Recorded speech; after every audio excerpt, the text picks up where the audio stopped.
손자병법 들어보셨죠? 네. 거기에 보면 그 유명한 말이 나옵니다. 지피지기면 백전불태다. 적을 알고 나를 알면 100번 싸워도 위태로움이 없다라는 말이 있어요. 근데 임진왜란 때 우리나라가 왜 어이없이 일본한테 밀렸냐? 일본은 지피했어요. 우리를 알았다고. 그런데 우리는 지피하지 못했다. 거기서 일단 차이가 납니다.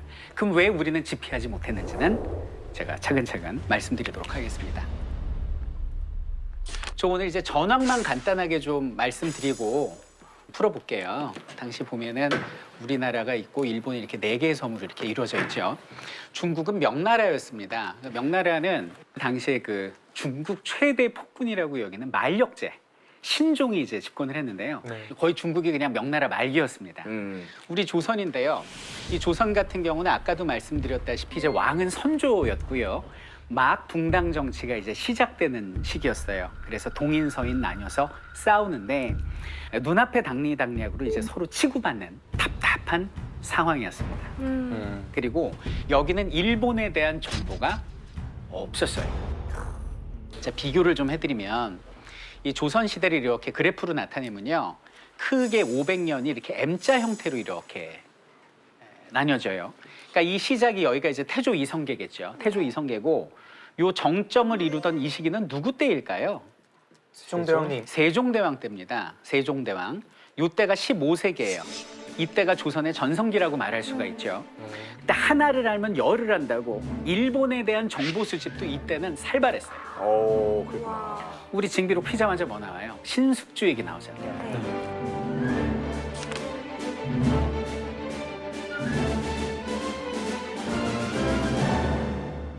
세종 때 신숙주를 파견을 해요. 세종대왕님이.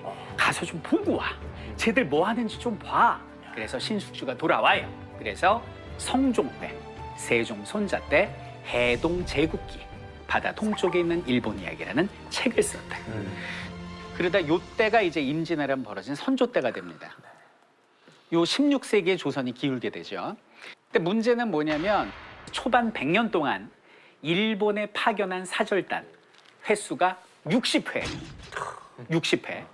때 연산군부터 임진왜란 벌어지는 선조 때까지 일본에 파견된 사절단 횟수 5회. 똑같은 100년인데 앞은 60회를 파견했고 뒤는 5회를 파견합니다.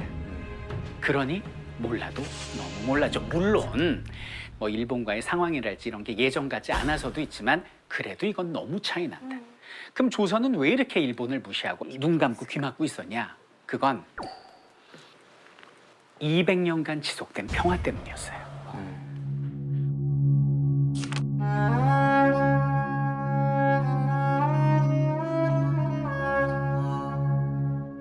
우리가 흔히 추석이나 뭐 설에 뭐라 그래요? 나는 네 인생이 무탈하길 바래. 별일 없이 그냥 무탈하게 살아라. 전 이건 덕담이 아니라 악담이라고 생각해요. 잦은 고통은 사람을 강하게 만들어요. 그러니까 저는 인생을 살면서 우리에게 찾아오는 위기를 고통스럽게만 여길 게 아니라 이것이 나를 강해지게 만드는 기회가 될 수도 있겠구나라는 메시지를 여기는 임진왜란을 통해서 배울 수 있다라고 저는 생각을 해요. 이래가지고 이제 문제는 일본은 우리는 너무 잘합니다. 토요토미 히데요시가 그 전에 100년 동안 자기들끼리 이제 치고받고 하다가 포르투갈에서 수입한 조총으로 통일을 했어요. 통일을 하고 토요토미가 즉위하는 그 시점에 우리나라를 발판 삼아서 중국을 공격하겠다라는 의중을 밝힙니다. 그래서 토요토미가 우리나라에 끊임없이 스파이를 보내. 전쟁 이전에 승려를 가장하고 상인을 가장하고 쫙 둘러봤는데 토요토미 히데요시가 이해할 수 없는 말이 보고서로 들어옵니다. 첫 번째, 이 나라 군대가 없습니다. 안 믿어요, 저 뭐라고? 실소가 나온다. 실소가 나와. 군대가 없어 이 나라. 뭔 나라 그리고 군대가 없어. 절반이 노비입니다. 양반이란 사람들이 백성들 등에 빨대 꽂고 오늘날 표현을 하면 쪽쪽 빨아먹는데 그냥 와서 툭 치면 무너집니다. 툭 치면. 이런 보고서를 받고 토요토미는 군사를 모으기 시작해요. 30만까지 모읍니다. 그리고 모든 위기는요 시그널이 있습니다. 항상 신호가 오거든요. 어떤 일이 있었냐면 이제 토요토미가 우리나라에 서신을 보내요. 근데 그 서신에다 뭐라고 쓰냐면 조선왕은 직접 일본으로 들어와서 조공을 바쳐라. 정명향도 명나라를 치러 갈 테니 너희가 총알 바지로 앞장서라. 이런 서신을 보내. 근데 당시 우리나라는 직접 소통하지 않고요. 대마도를 통해서 소통을 하는데 이 대마도 도주가 이 서신을 받고 기절을 한 거예요. 이거 그대로 조선 정부에 올렸다가는 무역 끊기게 생겼어요. 당시 대마도는 일본보다는 우리나라하고 무역량이 더 컸기 때문에 우리나라 눈치를 안 볼 수가 없거든요. 그래서 이 사람이 서신을 조작을 해요. 대마도 도주가. 완곡하게. 그래서 직접 조공을 바쳐라를 통신사를 보내주세요. 이렇게 바꾸고 그다음에 정명향도 명나라 정벌한다 표현이 너무 세니까 가도임명 우리 일본이 명에 입 들어가려고 하는데 가도 길 좀 비켜주세요. 근데 원래 총알바지로 나가라 이런 내용. 처음엔 그거였죠. 조금 구체적으로 얘기한 거예요 제가 지금 이 상황을. 근데 이거를 조정해서 받았어요. 그래서 유성룡 선생께서 보신 거예요. 딱 봤는데 완곡하게 했다 하더라도 이건 심각한 거죠. 그래갖고 이제 선조한테 조른 거죠. 쉽게 얘기하면 전하 이 문제 있다. 이 통신사 보내야 됩니다. 아니 이게 말이 됩니까? 무슨 배짱으로 이런 서신을 보냅니까? 그래서 통신사를 파견한 거예요. 그게 우리가 알고 있는 서인 황윤길, 동인 김성일 이렇게 해서 간 거죠. 많이들 알고 있는. 네. 갔는데 문제는 뭐냐면 안 만나줘요. 그냥 안 만나준 게 아니고 한 7개월 안 만나줘요. 그리고 그 징비록에 나오잖아요. 마지막에 만나는데 어떤 짓을 하냐면 토요토미가 들어오는데 어린 아들이랑 들어오더래. 근데 애기가 오줌을 싸더래. 어디다? 옷에다가. 어린 애기니까. 그러니까 토요토미 옷에 이렇게 오줌이 묻었을 거 아니에요. 근데 우리나라 대신들 앞에서 옷을 벗더라는 거야, 토요토미가. 이건 결례가 아니고요. 어떤 의도가 있는 거죠. 속된 말로 그냥 개무시한 거네. 개무시죠. 그래서 황윤기라고 김성일이 거기서 이제 막 서둘러 이제 빠져나와서 보고를 하는 거예요. 그러면서 이제 그 유명한 얘기가 나옵니다. 선조가 물어보죠. 어떻더냐, 인상이 어떻더냐 그랬더니 서인 황윤길은 보통 사람이 아니다. 눈빛이 반드시 저놈들은 우리나라를 쳐들어온다. 대비해야 된다라고 얘기를 해요. 근데 이때 동인 김성일이 눈빛이 쥐더라 이렇게 해요. 쥐와 같은 인상이고 제가 볼 땐 저들이 우리나라를 쳐들 일은 없다라고 얘기를 합니다. 상반된 주장을 하는 거예요. 어떤 근거로 쳐들어올 일이 없다고? 그래서 일단 선조는 뭐 알았다 그러고 내보내는데 그 징비록에 나오잖아요. 우리 그 유성룡 선생이 김성일한테 가서 물어본 거야. 같은 당이에요. 동인. 그래서 물어본 거예요. 뭘 근거로 한 거야 너?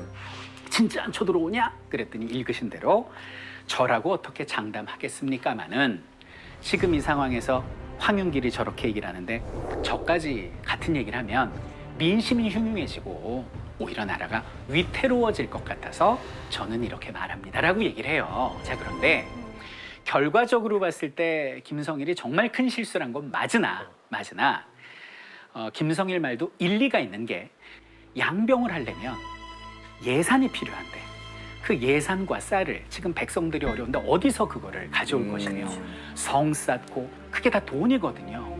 근데 그 예산 편성했다가 안 쳐들어오면 그 책임은 누가 지냐 말이야. 그리고 가뜩이나 지금 백성들 어려운데 뭐 군량미 모집한다고 세금이라도 더 가져오면 이거 밀란이라도 벌어지면 어떡할 거냐.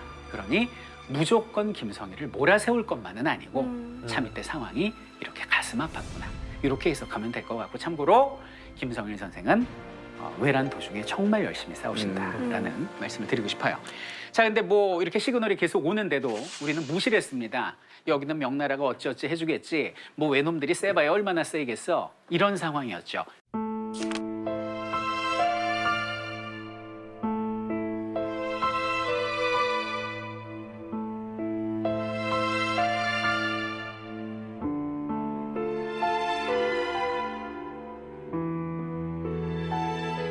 때가 1592년이었는데 여기는 부산성, 동래성 차례차례 그들에게 짓밟히고요. 그들이 올라오다가 이제 충주 전투입니다. 굉장히 의미 있는 전투인데 이게 왜 의미가 있냐면 우리나라 전체 군대를 이리로 다 보내요.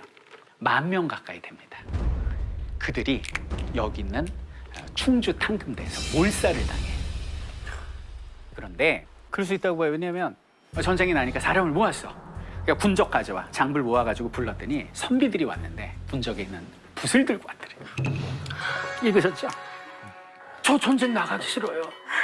글 공부하는 선비가 뭘 전쟁이에요? 하소연을 하는 자들. 관직에 있는 중인들도 안 나가겠다고 뭐 허겁지겁 뭐 완전히 뭐 오합지졸이네. 오합지졸이죠. 그래서 우리나라 군대는 사실상 전멸됐고요. 여기서부터 일본이 한양으로 들어오는 데까지 거의 저항을 받지 않습니다. 경부고속도로가 없었던 시절에 그들은 거의 마라톤 수준으로 달려온 거죠.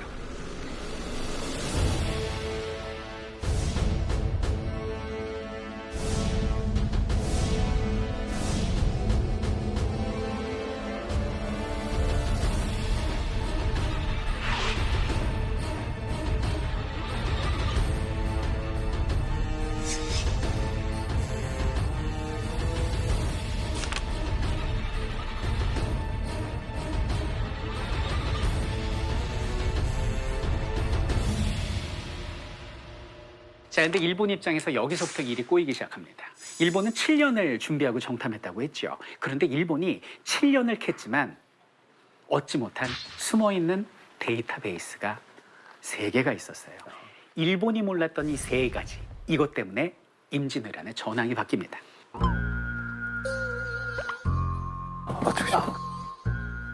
하나 알겠다. 말씀해 주시죠. 조선의 겨울.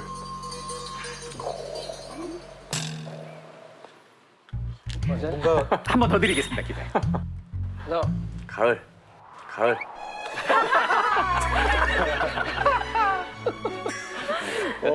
이순신의 존재. 아, 물론이죠. 그 답 중에 하나 들어가요. 네. 그거다. 뭐예요? 선조의 도주 속도.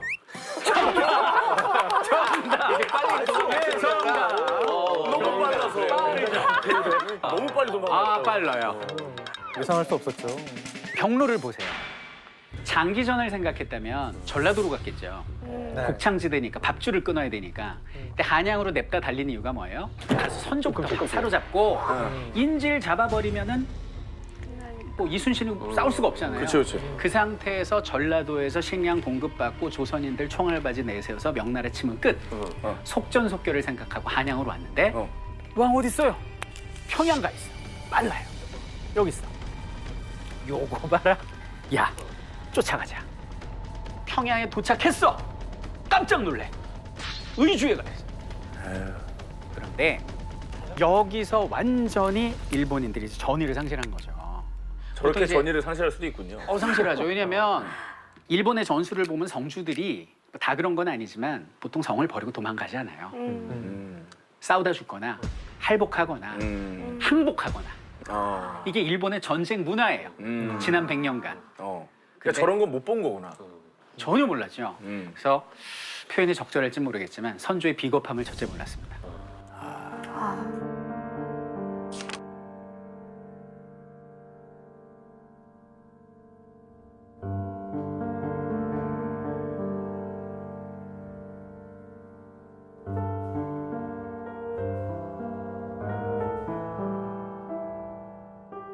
그런데 조선이 망할 운명이 아니었던 게 유성룡이 신의 한 수로 천거를 하죠. 두 번째가 이순신 장군. 왜냐면 전쟁은 워낙 밀리터리 전문가가 계시지만 보급이지 않습니까? 보급. 무조건 보급이에요. 그래가지고 이렇게 쳐들어가고 이제 보급이 필요하니까 이렇게 수송선으로 가져다 주려고 했죠. 왜냐하면 쌀을 갖다가 천섬을 부산에서 서울 한양까지 가져오려면 말이 500필이 필요해요. 근데 배는 한 척이면 가네. 우리나라가 산이 좀 많아요. 그래서 2차 부대는 당연히 이렇게 서해안을 돌아서 서울 평양으로 올라고 그랬죠. 보급품을 싣고. 그런데 그거를 우리의 성스러운 영웅이 여기서 막아버린 거예요. 떡하니. 그러니까 얘들이 이제 보급이 끊기니까 평양까지 와서 오두가도 못합니다. 이것이 일본이 몰랐던 두 번째가 됩니다. 그리고 일본이 몰랐던 마지막 세 번째, 우리의 의병이었습니다. 우리 민중의 힘. 그 조선시대 때 제일 구박받았던 게 노비죠. 그다음에 스님들이에요. 유교 국가니까. 그런데 그 힘없어 보이고 맨날 굶고 빨리던 이 사람들이 갑자기 낫을 들고 곡괭이를 들고 지형지물을 활용해서 야밤에 게릴라전을 벌이면서 육로의 보급로를 끊는 거예요. 바다는 이순신이 끊고 육지의 보급로는 의병이 끊어버리니까 여기는 일본은 오두가도 못하는 거죠. 이럴 때 전쟁 발발하고 7개월 만에 명나라에서 원군이 오게 됩니다. 조명연합군이. 근데 여기서 일본은 완전히 멘탈이 나가버린 게 4월 달에 전쟁 벌어졌잖아요. 그럼 7개월 후면 이제 겨울이 왔죠. 가장 남쪽에 있던 사람들이 이 평양의 추위를 맛보니까 고니시 유키나가의 그 보고서에 따르면 나부터 우리 병사까지 동상에 걸리지 않아 손발이 썩어나가지 않는 사람이 없다라고 표현을 해요. 이 추위 속에 추위에 익숙한 명나라 군대가 쳐들어오니 얼마나 무서웠겠어요. 그래갖고 조명연합군이 바로 평양을 탈환해요. 야, 이제 끝났어. 한양까지 가. 그래서 밀고 내려옵니다. 근데 문제는 명나라 군대가 너무 얕봤는지 벽제관에서 패배를 합니다. 패배를 해가지고 여기서 못 내려와요. 그래서 우리는 평양에서 이루고 있고 일본군은 남쪽에서 이루고 있고 대치 상황이 이루어지고 자, 이 상황에서 일본도 도저히 안 되겠다 싶었습니다. 거의 병력의 거의 한 40%를 잃었거든요. 그래서 휴전협정에 들어가게 됩니다. 그래서 일본은 여기서 휴전협정 기간 동안 남쪽으로 후퇴를 해요. 이렇게 남쪽으로 후퇴를 하는데 사실 이때 쳤으면 얘기 끝나는 거거든요. 그래서 우리는 이때 치자고 그래요. 근데 명나라는 안 쳐요. 왜? 남의 나라 전쟁에 굳이 피 흘릴 이유가 없잖아요.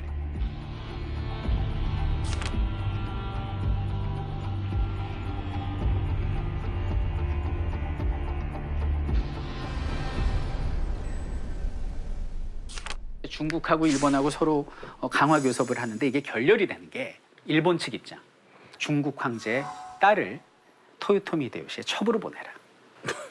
미친 거야. 미친 거죠. 그래서 완전히 결렬이 되고 다시 전쟁이 벌어지게 되는데 그럼 이제 이순신이 나가 싸워야 되는데 다들 알다시피 이순신이 잡혀 들어가죠. 그 왜 잡혀 들어가냐면 우리나라 쳐들어오는 선봉이었던 고니시 유키나가가 이 되게 여우 같은 놈이에요. 이 놈이 어떤 생각을 하냐면 이 고니시 유키나가의 그 라이벌이 누구냐면 가토기요 마사거든요. 근데 둘이 사이가 안 좋아. 근데 가토기요 마사가 우리나라 이제 부산 쪽으로 와서 상륙한다는 정보를 듣고 이걸 우리 쪽에 흘린 거예요. 가토기요 마사가 온다. 언제 온다. 그러니까 선조가 흥분을 한 거야. 역시 전쟁은 정보야. 이순신 가서 가토를 바다에서 막아라 이렇게 얘기를 해. 근데 우리 이순신 장군은 신중하시잖아요. 적의 정보라 믿을 수가 없고 그 부산 쪽은 물길도 세고 그럼 물길이 세면은 격군들이 지칠 수 있으니 물을 구하러 섬에 대야 되는데 섬도 몇 개 없고 이런 이유를 대면서 안 간 건 아닌데 약간 좀 미적미적 됐다고 그래야 되나요? 이런 반응을 보여요. 그러니까 선조가 화가 난 거예요. 평상시에 이제 질투도 있었고 그리고 이제 징비록에 보면 어떤 표현이 나오냐면 이순신을 천거한 게 동인 유성룡이죠. 그러니까 전쟁 중에 거기서 또 이걸 하네. 그래갖고 이제 반대파가 난리 난 거예요. 뭐 이순신이 항명을 했으니까 참수합시다 이라고 불러 올려가지고 사형송 걸래. 그 와중에. 네, 여기서 정말 돌아가실 뻔했어요. 근데 정탁이란 신하가 공 있는데 어떻게 목을 칩니까?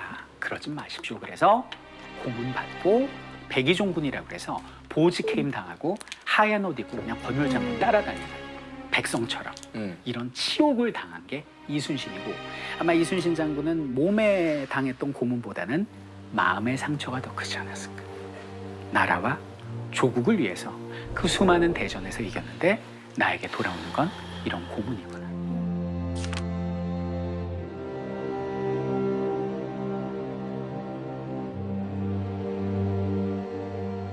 그리고 그 해에 백의종군 하는 아들을 보러 오시다가 이순신 장군 어머니가 객사를 하시고 그리고 또 아들까지 외놈들 손에 주고 이 해가 이순신한텐 최악의 해였어요. 1597년.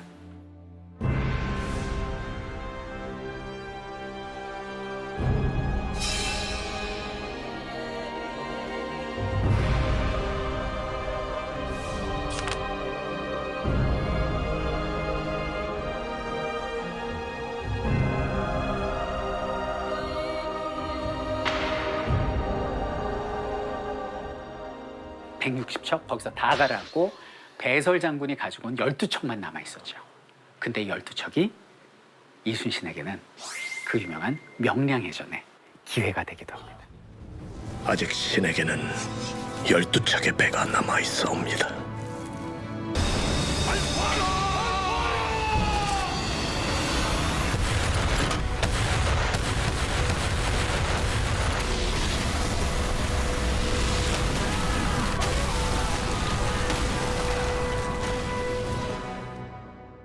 그래서 임진왜란의 마지막 1598년이 됩니다.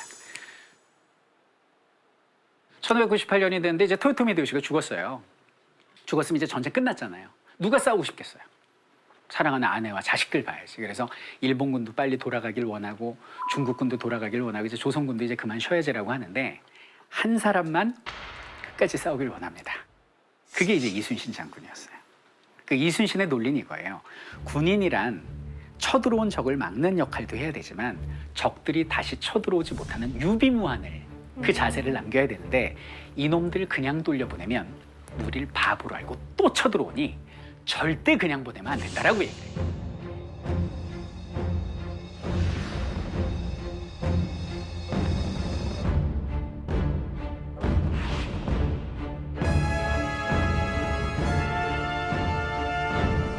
근데 당시 이제 전작권을 누가 갖고 있었냐면 명나라가 갖고 있습니다. 그때 이제 진린 장군이라는 분이 계신데 굉장히 포악한 장군이에요. 무서운 사람이에요, 진린이. 근데 이제 진린이 처음 부임한다고 했을 때 이순신 장군이 이 진린의 심장을 훔쳐요. 왜군이 쳐들어왔는데 이순신이 잽싸게 나서 적의 수급을 한 40개 정도를 배, 수십 개를 배. 그런 모습에 놀랐는데 전쟁 당시에 적의 목이 곧 공이고 돈이에요. 그 수급에 따라서 진급이 되거든요. 근데 그 수급 모아온 걸 진린한테 선물로 줘요.